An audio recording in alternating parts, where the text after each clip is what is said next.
Most active shooter incidents end between 3 and 5 minutes, so responding quickly is critical. For the 11th year, Christus St. Francis Cabrini Hospital is rising up against breast cancer.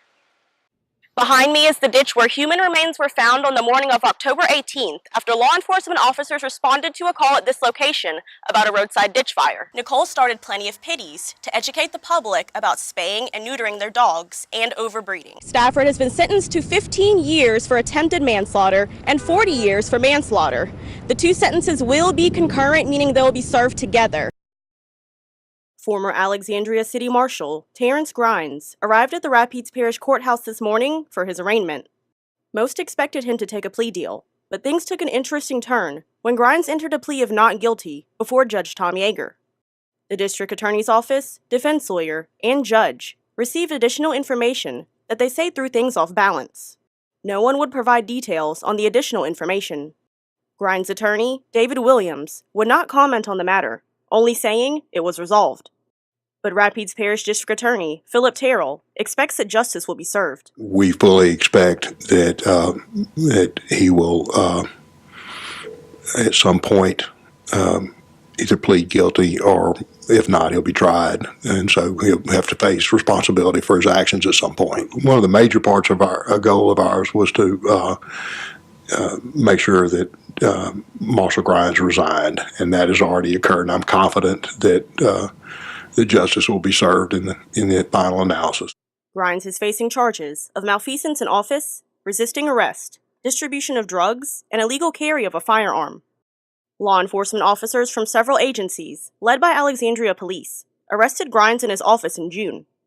He resigned from his post earlier this week, and his pretrial date is now set for November 2nd. Jojuana Phillips, ABC 31 News.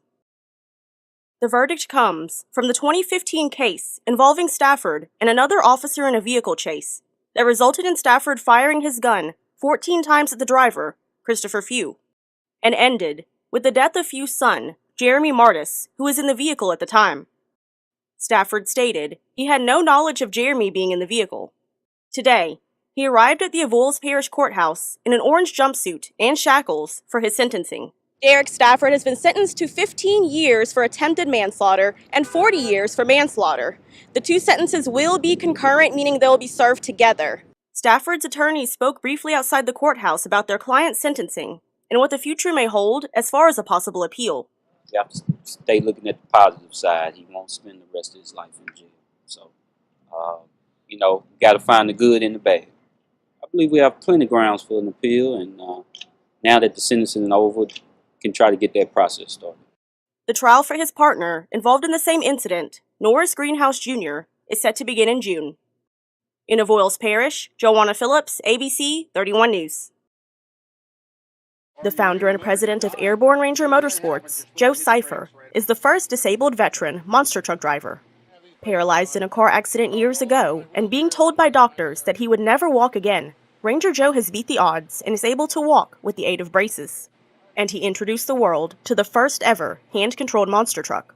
I have a handle in there, almost like a motorcycle handle, except it doesn't twist. But you push forward for the brake, you pull down at a right angle for the throttle, and then my forefinger has a toggle switch that I pull back to turn left or push forward to turn right, which is actually doing the rear steer.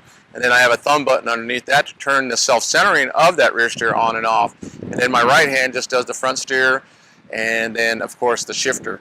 Airborne Ranger Motorsports is dedicated to all U.S. Army Rangers, past, present, and future. And a future goal for Ranger Joe is one that hits close to home. Constructing and completing a monster truck ride truck, which will be accessible for children with disabilities. I went through 2 weeks of depression, but I mean, there's kids that are, pretty depressed of, what's happened to them, whether they have cancer or mobility problems like me. And I want to at least brighten up their day, and brighten up their lives a little bit and get them in a ride, Jojuana Phillips, ABC 31 News. In 1955, the Vietnam War began. More than 3 million men and women left behind their families to travel a world away from everything they knew and loved to serve our country. Today, Vietnam veterans from around the Natchitoches area were honored for their service. It is to honor them for the 50th commemorative program for Vietnam veterans and to give them a pin honoring their service to our country.